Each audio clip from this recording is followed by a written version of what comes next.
কি এই টপারটা দেখে মনে হচ্ছে যেন খুবই সহজ তৈরি করা, তাই না পুরা? কিন্তু আসলে প্রতিটা কাজই কিন্তু এত সহজ না। সব কাজই, যে কোনো কাজই করতে গেলে কিন্তু মেহনত, পরিশ্রম, এর পিছনে সময়, ধৈর্য সব কিছু দিয়েই তারপরে একটা কাজ সফল হওয়া যায় একটা কাজে। তো যাই হোক, এই কাজটা যখন আমি শেফ ভাইয়ের থেকে শিখি, তখন কিন্তু আমি এভাবে একবারেই কাজটা করতে সফল হইনি। অনেক অনেক পরিশ্রম, মেহনত, সময় দেওয়ার পরে তারপরে কিন্তু আমি এই কাজটা করতে সফল হয়েছি।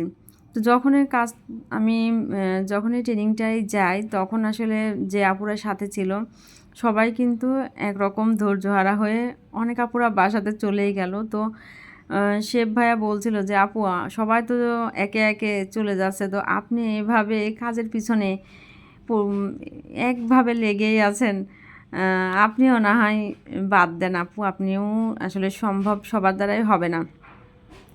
তো আমি বললাম, ভাইয়া আমার যে কোনো কাজে সফল না হওয়া পর্যন্ত আমার ততক্ষণ আসলে ঘুমই আসে না।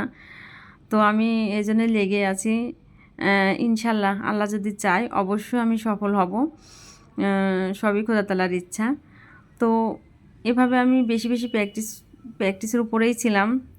কয়েকদিন পরে তারপরে কিন্তু আমি এই টপারগুলো তৈরি করতে সফল হয়েছি। তো আপুরা, যদি আপনাদের এই টপার ভালো লেগে থাকে